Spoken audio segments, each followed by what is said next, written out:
What's up, everybody? Welcome back and happy Wednesday. I'm meteorologist Andrea Myers, bringing you your daily hail forecast, sponsored as always by C3 Group, Merlin Law Group, American Contractor, and Atlas. And they're there for you in the description to this video, so go ahead and check them out. So we're going to go over another 3-star map for Wisconsin. You guys have been getting all sorts of hail, so going to go over that. And then into today, we got those storms tracking through central Texas now. Heavy rain and then more severe risks on the table into this afternoon and evening. Going to cover it all. And then getting into all the other expansive weather risks that we have going on today. It's late October, so it's kind of that transition season. We got snow on the table. We got flooding for the Central Plains, tropics going on. So we're going to cover it all towards the end of the show here. But first, we're going to get into yesterday. All right, so we did get a little bit of hail and wind across the South Plains and the desert Southwest there. A little quarter action, not too much to write home about, but up in the Midwest, a different story. Got one cell that actually tracked up, died out just before it made into the Minneapolis metro, so quarters on the outskirts of Minneapolis there. But our 3-star came from central Wisconsin, where we got some pretty large hail. So taking a look at that. Got a couple of swaths here just north of Green Bay and then just south of, I'm going to say Wausau. You guys can correct me if I'm wrong. But got just a few swaths, but some pretty large hail with those. Most notably through Marshfield and Mosinee. Got 2-inch hail through both of those areas. So got a good chunk of people that were impacted by both of those swaths. These two got going and then started producing ping pong to golf ball size stones for a pretty long time. Short period of those 2 inches, but a good decent chunk of folks getting at least ping pong to golf ball size stones again with both of these swaths. So got again a large number of people hit by these storms, over 24,000, and the max hail size on those was 2 inches. So if you guys want access to this map or any of our other maps from yesterday, all time, go ahead and scan that QR code, click the link in the description to this video, and we'll go ahead and get you set up with hail trace mapping products. But if you already have those, this map is called Marshfield, Mosinee, Wisconsin Hail. Go ahead and get out there and check out some roofs in those areas. So now for our jet stream and what we're dealing with right now. We got this high pressure system that's just chilling in the eastern U.S., not really going anywhere. And then we have this low pressure that's trying to make its way out into the Central Plains. This has been what's been bringing us our storms for the past few days. Now, we do have this little bubble in it that's going to continue to disturb that weather out in Texas, drive all that out east. But what happens is it kind of starts to flatten out and lift up and over this ridge into the end of the week.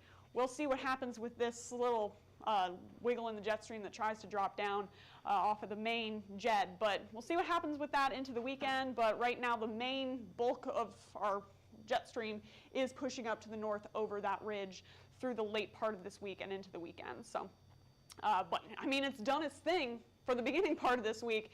Got tons of rainfall. This is just the last 24 hours. So this is not the last few days that we've seen in the southern plains, all sorts of heavy rain.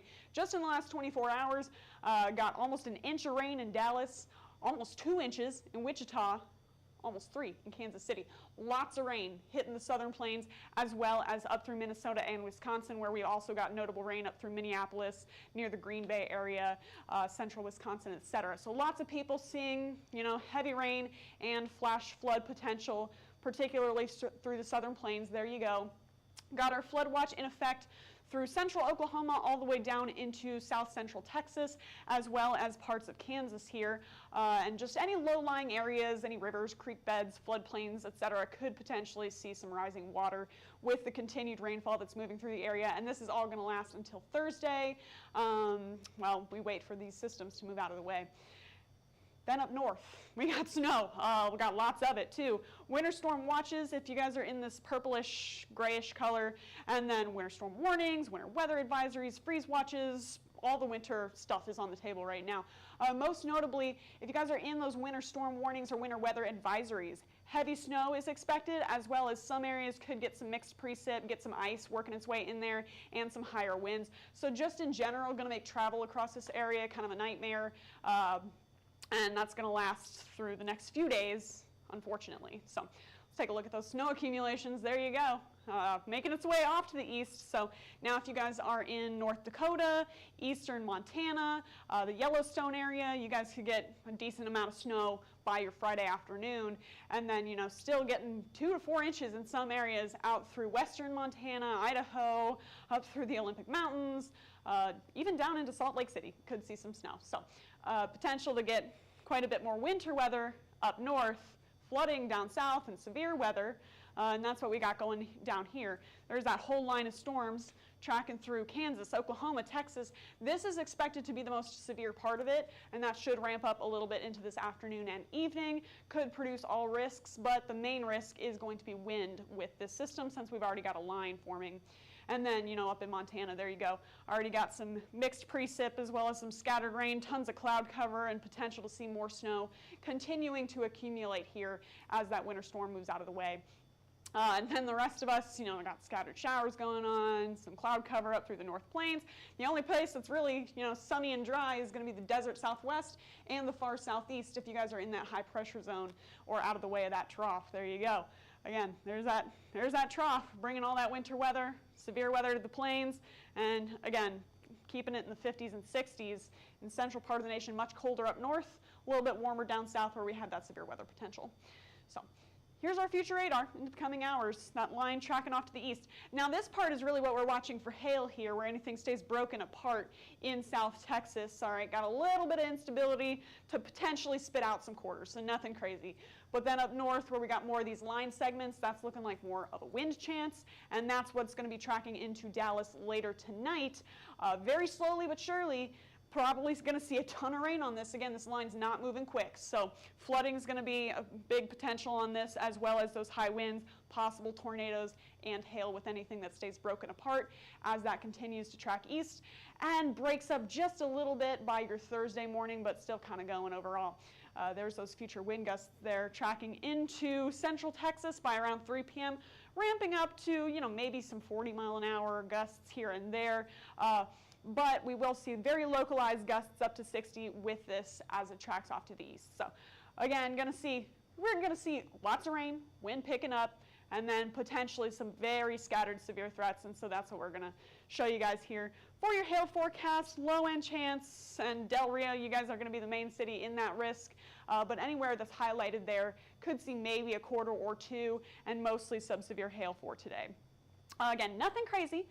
But then wind, there you go, stretching that all the way up towards the Red River there. So now DFW, you guys are in the risk, as well as Abilene, Del Rio, parts of the areas along I-35 there could possibly see some gusts up to 60 here and there, low end chances across the board for you all.